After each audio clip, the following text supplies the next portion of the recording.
The nothing is that space inside you, which is before your thinking mind,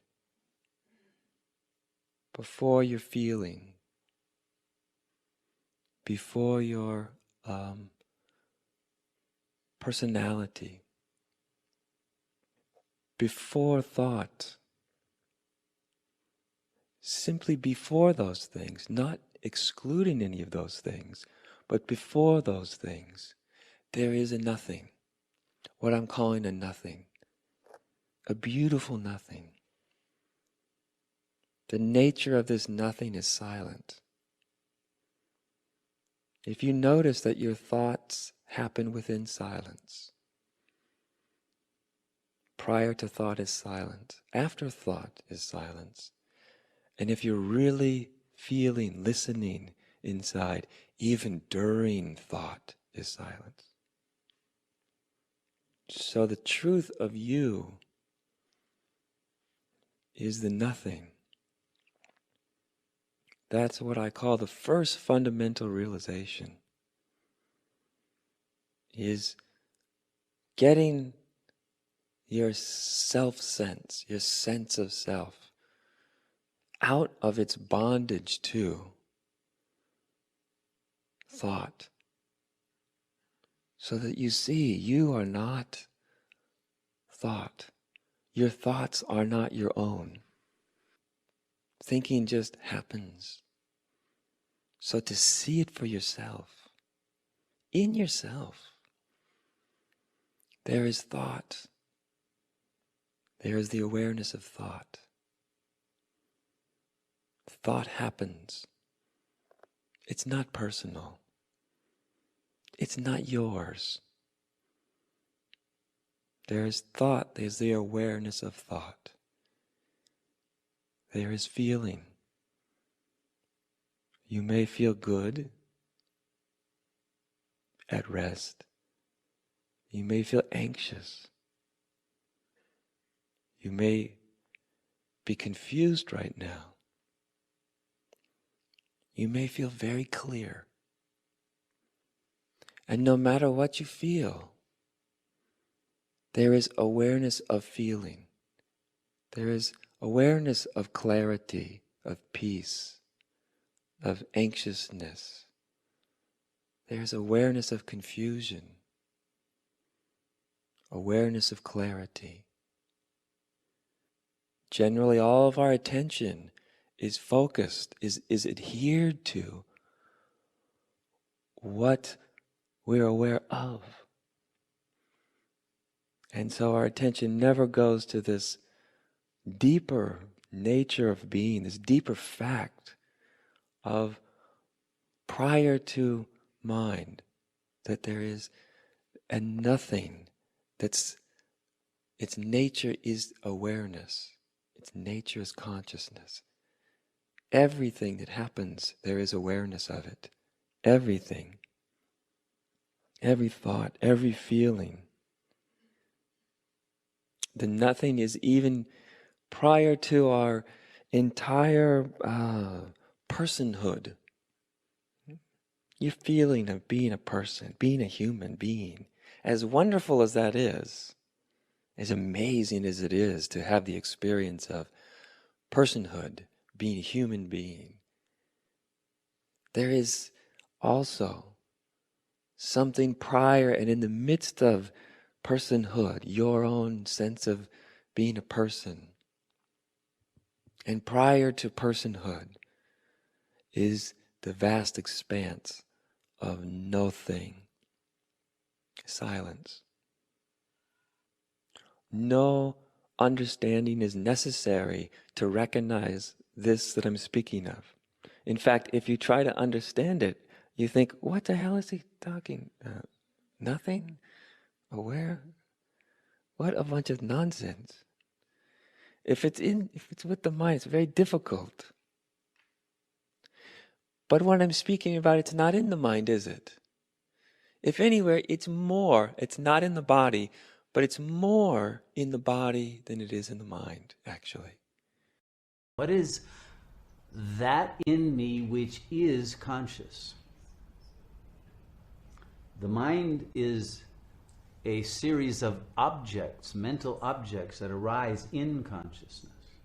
Words, images, emotions, other kinds of phenomena that are mental objects. Memories from the past, images of what you want the future to look like, dialogues you wish you had held with someone that you didn't, things like that that disturb your peace.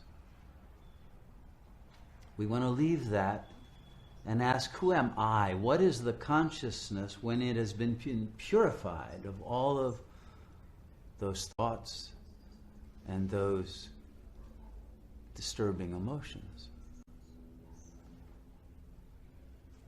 And if we keep the focus on what is it exactly that is witnessing all of this, what is the point of awareness that is immutable, it is unchanging.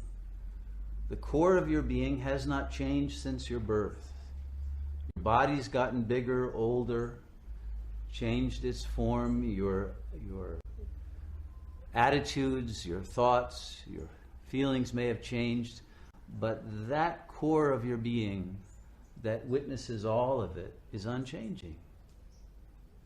It's timeless and formless. It's not your body. Your body changes. It ages. The body will die. But this core of your consciousness is beyond time and space. It is immortal, eternal. But we have to discover that.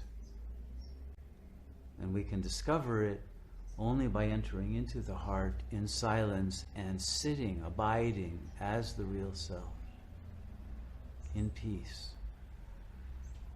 And when we sit for long enough in that state, something changes. In fact, everything changes. Our values change. Our perception of reality changes. Our way of navigating through reality changes. The meaning and purpose of all of this changes. And great discoveries are made in that state of meditative silence. The greatest scientists, artists, musicians, composers, geniuses of every field have all testified to the fact that their greatest ideas were achieved when they were not thinking, when they were silently turned inward to the source of their consciousness, and they receive inspirations. Inspirations from a source that is beyond that of the ego mind. Beyond that part of the mind that identifies with the physical organism. And that is always in formless, silent presence. The mind of contentment. We call it the Sat mind.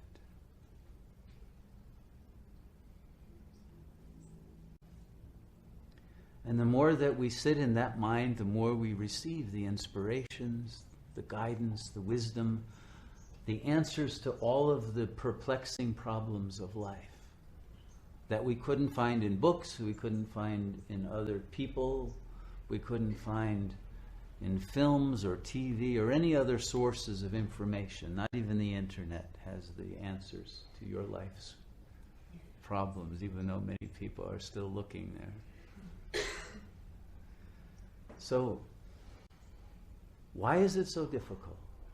I want you to practice today being in silence and notice that the mind wants to externalize. Even though it's peaceful, it's content, it feels lovely, beautiful to not have to think, to not have to leave that point of silent contentment, and yet there's an impulse to run away from yourself. Notice that tonight. Notice it and try to get to the root of it. Why do I run away from myself? Why can't I sit in silence? Why does the mind create narratives? Even angry, disturbing narratives that it doesn't even want to be engaged in. And yet it will do that rather than sit in a state of contentment. It's a very interesting enigma of human pathology. But it's not our natural state. And as soon as you recognize that, okay, I'm running away from myself. What am I running away from? What is the self I'm running away from? Because I don't even know what it is. You will discover that what you're running away from is the not knowing. The fear that there is no self when you silence the mind, that there is only this nothingness. And what all the great sages taught, whether it was Buddha, Christ, Socrates, you name it, Lao Tzu, the Taoist founder, they all said the same thing. Enter into the nothingness. Don't be afraid of it. Don't run away from it. And you will find that that emptiness is the infinite self. The self is egoless. It doesn't consist of an I thought. I want this, I should do that. I hate doing this. Why am I meditating? Right? All of these thoughts that this is producing have nothing to do with the self. The self is egoless. Even though the word ego means I and self are two completely different polarities of our being.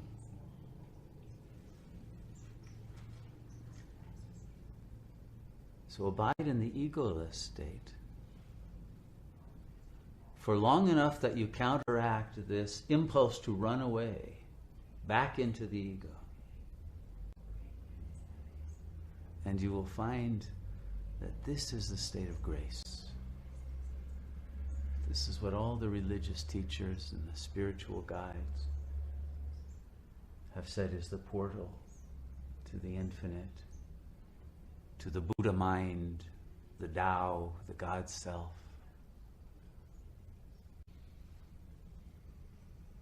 The portal is through the silence, into the heart, and into the self that is without thoughts, but with absolute intuitive knowing of all that is. Knowing through being.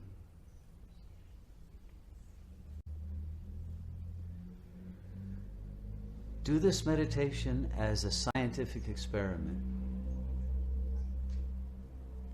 And keep the principle of contentment with you throughout it, so that you don't get angry at yourself when you get caught up in thoughts.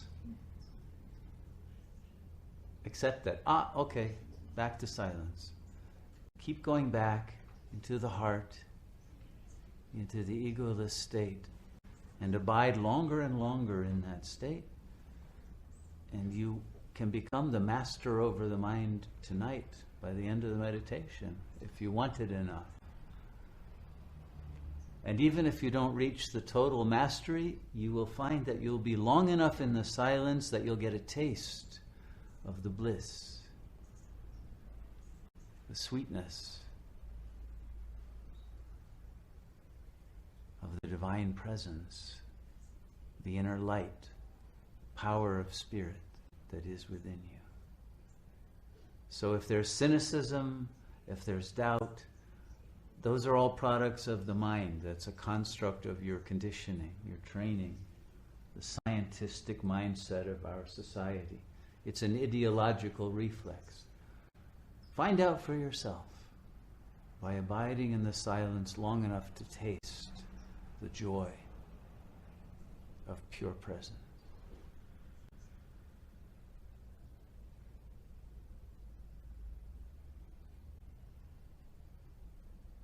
Don't get caught up in techniques. Don't worry whether you're doing it right, because the goal is to not do anything at all. To just be.